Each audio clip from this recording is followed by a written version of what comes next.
राजस्थान की सियासत पर डिप्टी सीएम सचिन पायलट ने बड़ा पेंच फंसा दिया है। बाड़ेबंदी को देखें तो अभी तक गहलोत तो सरकार सेफ है, लेकिन पायलट ने अभी किसी भी नेता से मिलकर मामला सुलझाने की हामी नहीं भरी है।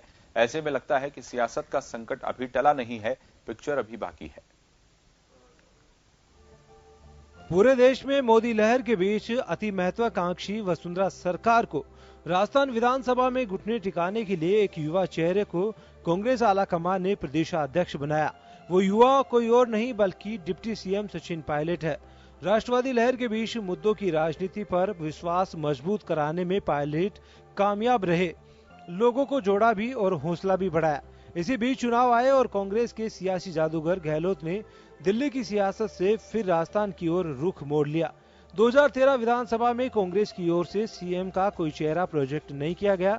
यहीं से ही गहलोत और पायलट में व्यक्तिगत प्रतिस्पर्धा शुरू हो गई।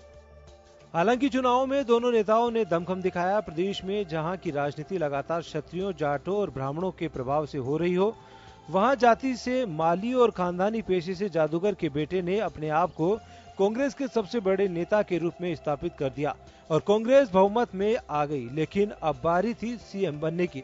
कांग्रेस यहीं से ही दो धड़ों में बटी नजर आई। पायलट खेमे के विधायक पायलट को सीएम बनाना चाहते थे और अशोक गहलोत खेमे के गहलोत को।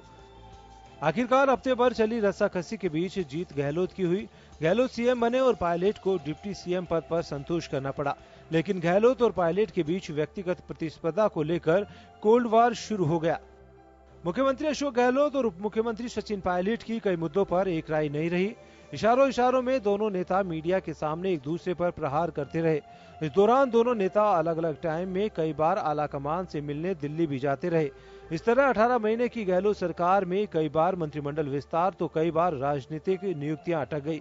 गहलोत को पता था कि मंत्रिमंडल विस्तार हो या राजनीतिक नियुक्तियों में पायलट जरूर हस्तक्षेप करेंगे और इसलिए गहलोत आलाकमान से मांग करने लगे कि उन्हें एक व्यक्ति एक पद पर रखते हुए प्रदेशाध्यक्ष पद से हटाया जाए।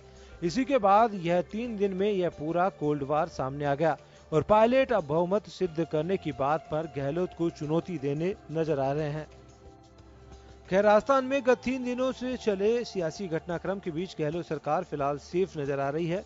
हालांकि सियासी संकट अभी टला नहीं। सूत्रों से मिली जानकारी के मुताबिक पायलट अब इसे आत्मसम्मान की लड़ाई बता रहे हैं। ऐसे में अब कांग्रेस महासचिव प्रियंका गांधी को इस लड़ाई में कूदना पड़ रहा है। ब्यूरो रिपोर्ट, जन टीवी न्यूज।